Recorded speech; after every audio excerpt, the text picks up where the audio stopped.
اعوذ باللہ من الشیطان الرجیم بسم اللہ الرحمن الرحیم۔ السلام علیکم۔ اس وقت جو ہے وہ عدالت میں پروسیڈنگ جاری ہوئی ہے جی۔ پروسیڈنگ قابل بیان تو نہیں ہے، اس کا حوالہ بھی دینا، اس کا ٹاپک بھی بتانا جو ہے وہ مناسب نہیں لگتا۔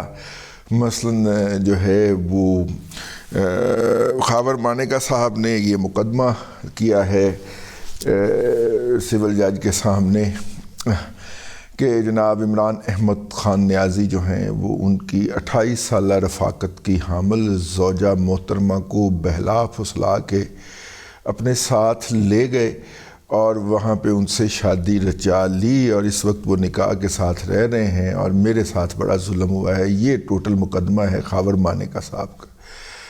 خاور مانیکا صاحب بھی پاک اور پوتر نہیں ہیں۔ ویسے بائی دا وے یہ نومبر کے اندر جو ہے یہ لاہور میں ایک بہت بڑے دست شناس کو، دست شناس جو ہاتھ دیکھتا ہے، اس کے پاس ایک ہاتھ کا عکس لے کے آئے تھے کہ بتائیے کہ یہ شخص جو ہے یہ وزیر اعظم بن سکتا ہے کہ نہیں، اور وہ جو دست کا عکس تھا وہ جناب عمران احمد خان نیازی کا تھا۔ یہ دونوں میاں بیوی گئے تھے اور ہمارے بہت سارے دوستوں نے اس کی تصدیق کی ہے، جن کے اندر سعید چودھری صاحب بھی شامل ہیں۔ انہوں نے ان کا نام بھی بتایا تھا۔ وہ بڑے معروف و مشہور و معروف دست شناس ہیں۔ مجھے یاد ہے کہ میں پاکستان کے ایک معروف عالم دین ڈاکٹر غلام مرزا ملک صاحب کے ساتھ ریسرچ ایسوسیٹ کے طور پہ منسلک تھا۔ یہ 80 کے دہائی کی بات ہے، تو وہ ان کے پاس بھی اس وقت آیا کرتے تھے، تو میں اس وقت سے انہیں جانتا ہوں۔ اس وقت تو ظاہر ہے کہ وہ کم عمر ہوں گے، لیکن ڈاکٹر صاحب جو تھے وہ ان سے بڑی رغبت رکھتے تھے، اور وہ ڈاکٹر صاحب کے ساتھ کوئی ان کی پرانی بے تکلفی بھی تھی، تو وہ ان کی بھی ہاتھ دیکھ کے اور لکیریں پڑھ کے سنایا کرتے تھے۔ بلکہ وہ تو یہاں تک اس وقت کیا کرتے تھے کہ میں آپ کو یہ بھی بتا سکتا ہوں کہ آپ کیا سوچ رہے ہیں، ٹھیک ہے؟ تو اس دست شناس کے پاس یہ پہنچے۔ ابھی بھی وہ میرا خیال ہے کہ قابل رسائی ہیں۔ پاکستان کی اشرافیہ کے بہت سارے لوگ جو ہیں ان سے اپنے مستقبل کے حوالے سے رہنمائی لیتے ہیں، تو ویسے یہ کرتے رہے ہیں، لیکن انہوں نے مقدمہ یہ کیا کہ جی میرے ساتھ تراؤ ہو گیا، میرے نال تراؤ ہو گیا، میرے نال ظلم ہو گیا ہے، ہاں جی میری وہ کی جائے۔ تو یہ مقدمہ ہے جی۔ اس مقدمے کی سماعت کے دوران جناب عمران احمد خان نیازی کو میڈیا تک رسائی دی جاتی ہے، اور میڈیا تک رسائی کے نتیجے کے اندر وہ اپنی بات اپنے فالوورز تک پہنچاتے ہیں۔ وہ پہنچاتے ہیں، یہ وہ بات بنا کے وہاں پہ موجود صحافی صاحبان میڈیا کے اوپر ڈالتے ہیں، تاکہ جھوٹ پہ پلنے والی ایک نسل جو ہے، جس کو ہم یوتھیا مجہول القوم الجاہلیہ للعقل للمحدود کہتے ہیں، آج بڑے دنوں کے بعد یاد آئے ہیں، تو وہ ان تک پہنچاتے ہیں تاکہ وہ اس جھوٹ کے اوپر پلتے رہیں۔ تو کہنے کا مطلب یہ ہے کہ وہ وہاں پہ انہوں نے دعویٰ کیا کہ جناب مجھے ڈیل کی آفر ہوئی تھی، اور ڈیل میں یہ تھا کہ 3 سال کے لیے منہ بند کر کے آپ بنی گالہ میں بیٹھ جائیں۔ اب مسئلہ یہ ہے کہ یہ والی بات اس سے پہلے 2-3 اور لوگ بھی بتا چکے ہیں، جن کے اندر وہ اے پی ایس جس وقت ہوا تھا اس وقت جو پشاور کے کور کمانڈر صاحب تھے، جن کا کہنا ہے کہ لاہور میں ان کے گھر کے اوپر چھاپا مارا گیا، وہ جرنیل صاحب بھی اس بات کے دائی رہے ہیں۔ لیکن جنرل لودھی صاحب جو ہیں وہ تو بڑی شد و مت کے ساتھ انہوں نے اس کی بڑی دھڑلے کے ساتھ تصدیق کی تھی کہ جناب ڈیل کی آفر عمران خان کی طرف سے وہ لے کے گئے تھے۔ اور یہ جو لوگ تھے، یہ جو لٹائر حضرات ہیں، یہ بنیادی طور پہ عمران احمد خان نیازی صاحب کو کہتے تھے کہ یار تو چپ ہو جا اگر تھوڑی دیر کے لیے، تو ہم تیری بات کرتے ہیں۔ عمران احمد خان نیازی صاحب کیا مانگ رہے تھے اس وقت؟ عمران احمد خان نیازی صاحب یہ کہتے تھے کہ نئے آرمی چیف کی تقرری نہیں کی جائے، پرانے army chief general Qamar Javed Bajwa صاحب کو 6 ماہ کی توسیع دے دی جائے، اور آپ نومبر میں الیکشن کروا دیں، اور الیکشن کروانے کے بعد جو نئی حکومت آئے وہ نیا آرمی چیف منتخب کرے۔ یہ حکومت جو ہے جو مجھے عدم اعتماد کر کے کک مار کے ٹھڈا مار کے نکال کے اقتدار میں آئی ہے، یہ اس آرمی چیف کی تقرری نہ کرے۔ پھر انہوں نے آرمی چیف حافظ سید جنرل عاصم منیر شاہ صاحب جو ہے ان کی تقرری رکوانے کے لیے لانگ مارچ بھی کیا، جس لانگ مارچ کے دوران اس نے گولی لگنے کا ڈرامہ کیا، اور عمران اسماعیل کی شلوار میں سے تو 4 گولیاں نیچے گری جناب، شلوار سی، میرا مطلب کہ کی سی، ٹھیک ہے نا۔ اس وہ ڈرامہ جو یہ کر رہا تھا وہ بنیادی طور پہ حافظ صاحب کی تقرری رکوانے کا پورا ایک اپنی طرف سے، وہ کہ میں جا کے وہاں پہ اسلام آباد میں بہے ہوں گا اور یہ نوٹیفیکیشن نہیں ہونے دوں۔ اچھا پھر یہ بھی یہ نہیں ہوا تو واپس آ گیا۔ پھر انہوں نے کہا کہ جناب میں لنگڑی ٹنگ کے ساتھ جاؤں گا اور اسلام آباد میں دھرنا دوں گا۔ وہ پہلا اور شاید آخری موقع تھا جب اس وقت کے وزیر داخلہ جناب حکیم رانا ثناء اللہ صاحب نے منہ پہ ہاتھ پھیر کے کہا پتر آ صحیح تو اسلام آباد بڑی، اور ماشاءاللہ اتنا بہادر ہے، ڈٹ جانے والا بہادر ہے۔ کیوں بھئی ہوتی ہو؟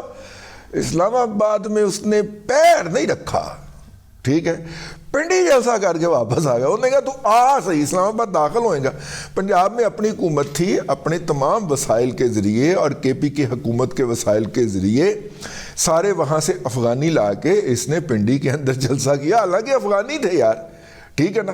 وہ تو یہاں پہ توڑ پھوڑ کر بھی لیتے تو ان کے خلاف کوئی قانون نہیں لگنا تھا، لیکن اپنی جرت نہیں ہوئی اسلام آباد بڑھنے کی۔ پھر اس کے لیے ڈرامہ کیا گیا، لاہور سے پنڈی تک جو تھا وہ ایک جہاز لیا گیا، دبئی سے وہ جہاز آیا، پھر جناب وہ ان کو جناب پنڈی سے لاہور سے پنڈی اور پنڈی سے لاہور چھوڑ کے گیا۔ پھر جناب ایئرپورٹ پہ جو نور خان ایئرپورٹ ہے جو پنڈی کے اندر پرانی ہے، وہاں سے ہیلی کاپٹر کے ذریعے یہ جلسہ گاہ پہنچائے گا۔ بہت ڈرامہ کیا یار اس نے، لیکن یہ سارا ڈرامہ کرنے کے بعد بھی موصوف کا خیال تھا کہ آرمی چیف میں لگاؤں گا۔ اچھا پھر انہوں نے یہ بھی کہا کہ آرمی چیف کے لیے نا آپ میرے سے مشورہ کریں، میں آپ کو بتاتا ہوں کس نے لگانا۔ مینو میں تو مینو بھی گلو، تو کون ہے یار، ٹھیک ہے۔ لیکن جناب یہ اب انہوں نے کہا کہ جی ڈیل کی آفر کی گئی، ڈیل کی آفر کی گئی، ڈیل تک بات ٹھیک ہے، آفر انہوں نے نہیں کی تھی، انہوں نے ڈیل مانگی تھی۔ جس طرح پنکی پیرنی نے ڈیل مانگی ہے تو اسے مل گئی ہے، اور ڈیل ساری تھوڑی ملا کرتی ہے، اس میں سے کچھ باتیں مل جاتی۔ مطلب فقیر آپ کے در پہ آ کے کہے کہ لال لوٹ لینا ہے، لال لوٹ لینا ہے، تو تسی لال لوٹ دیں دے ہو، تسی آپ کو اس کو 10-20 پہ تنخواہ دیتے ہیں۔ تو یہاں پہ بھی یہی تھا کہ اس نے تو لال لوٹ کا مطالبہ کیا تھا، ٹھیک ہے، لال لوٹ کا مطالبہ کیا تھا، اگلے نے 10-15-20 روپے دے کے تنخواہ دیتا کہ چلو بھائی اینا کے رکھو تسی فی الحال، ٹھیک ہے، کل پھر آنا ہے تو پھر دبائیں۔ تو وہ آخر کار موصوف کے منہ سے نکل گئے۔ لیکن کیا یہ جان بوجھ کے کرتے ہیں یا کمزوری کی وجہ سے ان کا ہاسا نکل جاتا ہے یا اس طرح کی باتیں نکل جاتی ہیں؟ عمران احمد خان نیازی جو ہے، جو تھیریز اس نے ابلاغیات کی پڑھ رکھی ہیں اور جس کے اوپر ماسٹر کیا ہوا ہے، اس کے اندر ڈسپشن جو ہے وہ ایک بہت خوفناک چیز ہے جس کے اندر یہ بندہ ماسٹر ہے۔ یہ شخص ایک وقت میں 20 باتیں کر سکتا ہے اور وہ 20 کی 20 ایک دوسرے کی مخالف ہو سکتی ہیں، کیونکہ اس کی کلٹ فالوئنگ ہے۔ اور سائیکولوجیکل وارفیئر کے اندر جو ابلاغیات کی کمیونیکیشن کی اہمیت ہے، اس کے ذریعے اس کا جو کلٹ فالوئنگ ہے اور فائنانسڈ قسم کی ریچ بنائی ہوئی ہے اس نے فائنانسنگ کے ذریعے، اس کے ذریعے وہ 20 کے 20 جو پوائنٹ آف ویو ایک نقطے کے اوپر لے گا، اس کے فالوورز کہیں گے کہ 20 کے 20 درست ہیں، حالانکہ ان میں سے اگر ایک بھی درست ہوا تو باقی 19 کے 19 غلط ہوں گے۔ وہ اگر 20 پوائنٹ آف ویو لیتا ہے اور ان 20 پوائنٹ ایک نقطے کے اوپر، ایک موضوع کے اوپر، اس ایک نقطے کے پوائنٹ آف ویو کو آپ درست مان لیں تو باقی 19 کے 19 ڈھیر ہو جاتے ہیں، غلط ثابت ہو جاتے ہیں۔ لیکن اس کے فالوورز 20 کے 20 کو درست مان رہے ہوں گے اور ایٹ اے ٹائم مان رہے ہوں گے۔ کیوں؟ کیونکہ وہ ابلاغیات کے ذریعے ان کے ذہنوں کو وہ دولے شاہ کے چوہے بنا کے رکھتا ہے، اس کے اندر جو وہ چیز کمیونیکیٹ کرنا چاہتا ہے وہ کرتا ہے، ڈسیپشن کا ماسٹر ہے۔ تو یہ ایک قسم کی ڈسیپشن پھینکی ہے۔ یہ ہر موقع کے اوپر رائٹ کا حامل رہا، اگر آپ کہتے ہو کہ آپ نے مجھے نہیں ہٹایا تو مجھے روک تو سکتے تھے نا. یہ کس نے کہا تھا سٹیج کے اوپر کھڑے ہو کے؟ اسی نے کہا تھا نا کہ مجھے جانے سے روک لیتے نا. ان کی یعنی کہ نو کانفیڈنس موو جو تھی وہ آئی ایس آئی ناکام بناتی, نو کانفیڈنس موو جو تھی وہ جنرل باجوہ صاحب ناکام بناتے. آپ کہیں گے کہ یہ کیسے ہو سکتا؟ تو ہوتا رہا تھا نا, اس کی تو حکومت تک انہوں نے بنوائی تھی. تو اب کہتا تھا کہ نہیں مجھے بچاؤ بھی. تو بنیادی طور پہ ڈیل ویل کی بات جو ہے وہ ڈیل کی حد تک درست ہے. جس طرح سائفر آیا ہے, سائفر کی حد تک باقی بات درست ہے. جو تم لوگ اس کی تشریح کرتے ہو وہ غداری ہے, وہ ملک دشمنی ہے, وہ وطن فروشی ہے, وہ ایجنٹی ہے پاکستان کے دشمنوں کی. سائفر آیا, اس سے تو کسی کو انکار نہیں. سائفر روزانہ آتے ہیں. پاکستان کا ہر سفارتخانہ ہر ہفتے ایک سائفر بھیجتا ہے کہ جناب اس ملک میں پاکستان کے حوالے سے یہ صورتحال ہے. ٹھیک ہے, اور جو اہم دارالحکومت ہے وہاں سے آنے والے سفارتخانوں کی سائفر کی اہمیت اور ہوتی. تو سائفر تو آیا ہے, وہ تو حقیقت ہے. سائفر آیا, حقیقت ہے. تو پھر سازش ہوئی, مداخلت ہوئی.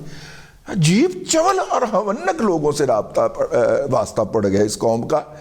اسی طرح ڈیل کی بات تو ہوئی, وہ ڈیل کی بات تو انہوں نے نہیں کی, اور ہر موقع پہ کی, باجوہ سے کی. اور حافظ صاحب نے پیری پہ گیا کہ ایک دفعہ میں مل لو. خاک سار وہ پاکستان کا بات صحافی تھا جس نے ہاتھ جوڑے تھے حافظ صاحب نو نہ ملنا. اس نے باہر نکل کے آپ کے ساتھ ایسی کہانیاں باندھنی ہیں, ایسی کہانیاں باندھنی ہیں کہ آپ کو لگ پتے جانے. تو آپ صاحب ساڑھے میں پیار کر دینا جی. ہم اس غلط فہمی میں ہے کہ آپ صاحب نے ہماری بات مانی ہوگی, لیکن وہ ظاہر ہے وہ خود بھی ماشاءاللہ صاحب عقل فہم و فراست ہے, اور انہوں نے خود بھی اپنا دماغ لگایا ہوگا کہ یہ اندر نکل کے پاؤں پڑتا ہے, باہر نکل کے گالیاں بکتا ہے اسٹیج پہ کھڑے ہو کے. اور باجوہ صاحب کی ہم نے مثال اس وقت حافظ صاحب کو پیش فرمائی تھی. حافظ صاحب یہ لو اندر وڑ کے باجوہ دے پیر پھڑ نہ سکے تو باہر نکل کے اسٹیج تے کھڑے ہو کے انہوں میر جعفر اور میر صادق کہنا سی. نہیں ملنا, کسی نے نہیں ملنا, نہ سونے منڈے نے ملنا ہے, نہ حافظ صاحب نے ملنا ہے. ٹھیک ہے, تو وہ نہیں ملے تھے, بچ گئے. انہوں نئی ڈسیپشن کریٹ کر رہا ہے, ڈسیپشن کا ماسٹر ہے. اس کے زیر مطالعہ جو کتب رہی ہیں, آپ نے باقی تو سارا ساز و سامان اس کا کھول کے دیکھ لیا ہے, ذرا وہ کتب کا صرف ٹاپکس کا ہے, ان کے ٹائٹلز کا مطالعہ کر لیں, آپ کو سب سمجھ لگ جائے گا. وہ کھیلتا ہے, یہ جو نیا اس نے ڈیل کی بات کی ہے وہ اس نے کھیلا ہے. تو آپ اگر عقل مند ہوں تو اس کے ٹریپ میں نہ آئیں. اب تک کے لیے اتنا ہی. اگلے ولاگ کے اندر پھر حاضری ہوگی. اللہ تبارک و تعالیٰ آپ کو آسانیاں عطا کرے اور آسانیاں خلق خدا میں تقسیم کرنے کی توفیق عطا کرے.